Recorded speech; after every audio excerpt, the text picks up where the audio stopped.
अस्सलाम वालेकुम रहमतुल्लाहि व बरकातुहू। मुस्लिम शरीफ की हदीस है। हजरत अबू हुरैरा रजी अल्लाह ताला अन्हु इस हदीस के रावी हैं।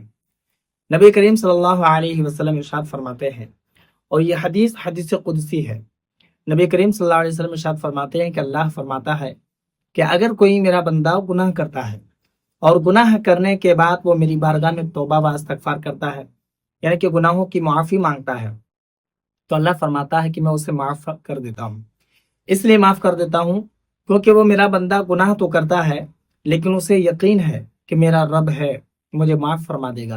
मेरा रब गफूर रहीम है, मैं माफ़ फरमा देता हूँ। एक बार गुनाह करने के बाद, तौबा करने के बाद अल्लाह माफ़ फरमा देता है। फिर वो बंदा गुनाह करता है और फिर वो माफ़ी मांगता है, तो अल्लाह तबारक व तआला का फरमान है कि मैं फिर उसे माफ़ कर देता हूँ। इसी तरीके से तीसरी मर्तबा भी वो गुनाह करता है और फिर गुनाह करने के बाद वो फिर तौबा करता है, तो अल्लाह उसे माफ़ फरमा देता है। अल्लाह तबारक व तआला गफूर रहीम है। वो कहता है कि मेरा बंदा मुझे रहीम तो समझता है, वो उसे मालूम तो है कि मैं रब हूँ, मैं उसे माफ़ कर दूंगा, इसलिए वो मेरी बारगाह में आता है। गुनाह के ताल्लुक से बहुत सारे अहादीस करीमा है। एक गुनाह के बारे में बहुत सारे अहादीस करीमा है कि आप कोई भी गुनाह करते हैं, अगर वो हुकूकुल्लाह है, अल्लाह तबारक व तआला की बारगाह में आप तौबा व इस्तगफार करें, माफ़ फरमा देगा। हुकूकुल इबाद अगर है, तो फिर जिस बंदे का हक आपने छीना है, हक मारा है, आप उससे तो माफ़ी मांगे, अल्लाह भी माफ़ फरमा देगा। एक सवाल है कि अगर किसी से जिना हो जाए, तो जना हो जाने के बाद उसकी तौबा कबूल होती है या नहीं, मर्द हो या औरत हो। तो देखिए, जिना जो है ये आंखों का भी जिना होता है, जबान का भी होता है, हाथ पैर का भी होता है, जिस्म का भी होता है। जैसे किसी को बुरी नजर से आप देख रहे हैं, तो ये भी एक जिना हो गया।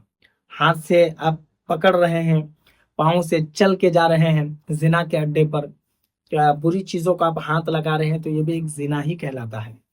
बाहर कहीं आपने जो जिना के बारे में पूछा है, मैं आपको बता दूं कि अगर आपसे जिना हो गया है, तो पहली बात तो ये है कि जब इंसान कोई जिना करता है, मर्द हो या औरत, तो जिस जगह जिना होती है वो जगह उस वक्त रब की बारगाह में दुआ करती है, अर्ज गुजार होती है कि मौला मुझे इतनी ताकत दे कि मैं फट जाऊं और इन दोनों को दबोच लूं, यानी कि मैं फट जाऊं और दोनों जो है अंदर समा जाए, मैं फिर सट जाऊं, मिल जाऊं। और जिस वक्त जिना होता है, उस वक्त उन दोनों के दिलों से ईमान निकल जाता है। फिर जब वो जिना से फारिग हो जाते हैं, उसके बाद फिर वो ईमान वापस आता है, तो उस बंदे को एहसास होता है और उसे लगता है कि हमने गलत किया है। तो जिना करने के बाद भी अगर कोई सिद्क दिल से, सच्चे दिल से तौबा व इस्तगफार करे, अल्लाह की बारगाह में रोए, गिड़गिड़ाए, नेक अमाल करे, नेक काम करे, इस्तगफार कसरत से पढ़े, दुरूद पाक पढ़े, नमाज की पाबंदी करे, तो अल्लाह तबारक व तआला बेशक गफूर रहीम है, अल्लाह मुआफ़ फरमा देगा।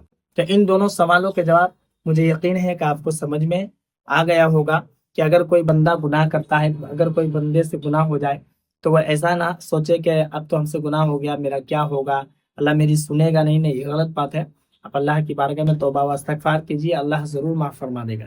अल्लाह तबारक व तआला का ये वायदा है कि तुम मेरी बारगाह में आओ, और ऐसे भी तौबा का जो दरवाज़ा है वो कभी बंद नहीं होता है, हमेशा खुला हुआ रहता है। तो जब भी आपको लगे कि हमसे गलती हो गई है, गुनाह हो गया, तो तौबा कर लीजिए, और ऐसे भी तौबा व इस्तगफार पढ़ते रहना चाहिए। एक हदीस शरीफ आखिर में आपको बता देता हूँ कि एक सहाबी रसूल नबी करीम सल्लल्लाहु अलैहि वसल्लम की बारगाह में आते हैं और फरमाते हैं, या रसूल अल्लाह तंग दस्ती आ गई है, यानी कि रिस्क में इजाफा नहीं हो पा रहा है। तो अल्लाह के रसूल फरमाते हैं, आप इस्तगफार पढ़िए। इस्तगफार जब कसरत से आप पढ़िएगा, तो तंग दस्ती दूर हो जाएगी, रिस्क में इजाफा होगा। तो इसलिए हमें और आपको हमेशा चाहिए, गुनाह हो चाहे ना हो, तौबा व इस्तगफार पढ़ते रहना चाहिए। आइए मिलकर मेरे साथ आप भी पढ़िए, अस्तगफिरुल्लाह रब्बी मिन कुल्ली ज़ंबी व अतूबु इलैह, और दिल से कलमा तैयब भी पढ़ ले, ला इलाहा इल्लल्लाह मुहम्मदुर रसूलुल्लाह सल्लल्लाहु तआला अलैहि वसल्लम। आपसे गुजारिश है कि वीडियो ज़्यादा से ज़्यादा लोगों में शेयर करें, और अगर आपके मन में कोई सवाल या फिर कोई डाउट हो तो आप मुझे कमेंट पर ज़रूर बताएं, और नए हैं चैनल पर तो चैनल को भी ज़रूर सब्सक्राइब कर लें।